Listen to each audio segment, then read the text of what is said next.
Vous l'avez appris à l'instant dans les infos de Capucine Bouillot. Il y a cette nouvelle attaque au couteau à Nice. Nice qui a déjà éprouvé très fortement le terrorisme un certain 14 juillet, vous vous en souvenez.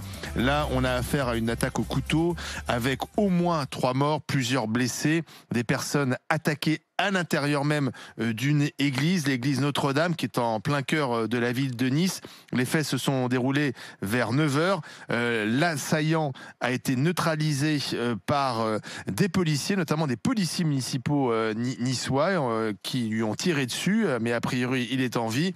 En revanche, il y a donc 3 victimes. Une personne de 70 ans a été décapitée. Et une autre est égorgée. Cette nouvelle attaque, pour l'instant pas de revendication, intervient bien sûr après la mort de cet enseignant et après l'attaque devant les anciens locaux de Charlie Hebdo. On est donc dans une série terrible. De nouveau en France, le terrorisme qui fait la une de l'actualité. Une première action peut-être avant d'aller à Nice. On sera dans un instant avec Alain Marchal, parce que le camarade Alain se trouve à Nice en vacances. Bien sûr, il a eu le réflexe d'aller sur place voir ce qui se passe. Il va nous raconter ce qu'il peut nous dire et les dernières informations. Tiens, tout de suite, on va prendre la parole. On va donner la parole à un policier qui est avec nous. C'est Laurent Martin de Frémont. Bonjour. Bonjour. Bonjour. Vous êtes délégué unité SGP Police à Nice. Est-ce que vous pouvez nous expliquer ce qui s'est passé ce matin dans cette église? Allô, vous m'entendez? Oui, je vous entends. Oui, est-ce que vous pouvez nous expliquer ce qui s'est passé ce matin dans cette église? Écoutez, un homme vers 9h du matin, à une heure évidemment de forte affluence, puisque les policiers, nous sommes en train de mettre en place le confinement. Un homme grimé, me disent mes collègues, est rentré dans cette basilique Notre-Dame à une heure de forte affluence. Bien entendu, il y a encore beaucoup d'ados à cet instant aux alentours de cette basilique Notre-Dame. Nous sommes proches de Jean Médecin pour vous situer la géographie, et cet homme qui est rentré dans cette basilique a utilisé manifestement un couteau. On ne connaît pas bien la nature pour le moment. Vous savez, c'est très confus sur place. Nos collègues sont encore présents, et notamment nos collègues du RAID qui font une sécurisation et une reconnaissance. Cet homme aurait égorgé, décapité une femme. Un autre homme, une autre victime est présente également.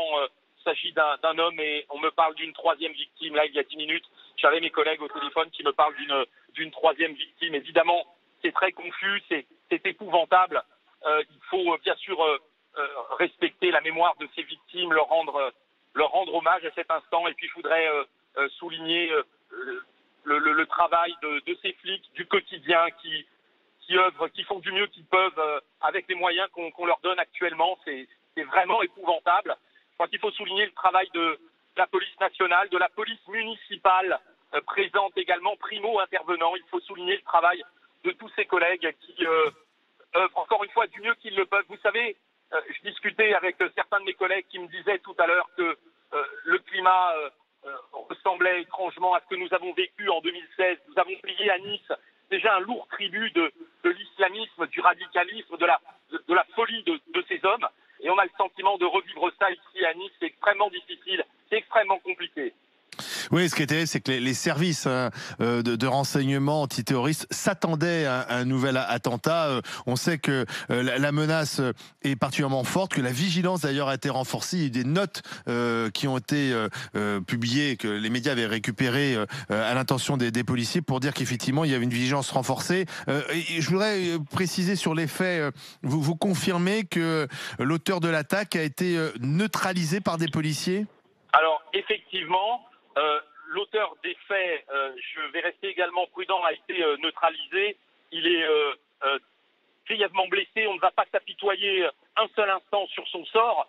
Nous sommes en train actuellement de vérifier qu'il n'y ait pas une pluralité d'auteurs. La question est aussi là. L'enquête progresse peu à peu. Nous sommes sur le terrain. On est dans le dur, comme on dit. Et pour le moment, le travail des enquêteurs... Le quartier est bouclé, bien entendu. Bien sûr, le quartier est bouclé. Il est évident que pour vos auditeurs qui sont sur le secteur de Nice, on rappelle qu'il est évidemment formellement proscrit de se rendre sur ce secteur de la basilique Notre-Dame, puisque le secteur est complètement bouclé, et que l'idée pour nous est de nous assurer qu'il n'y ait pas de pluralité d'auteurs. Voilà, c'est ce que nous sommes en train de rechercher à cet instant très précis. Merci et bon courage à vous.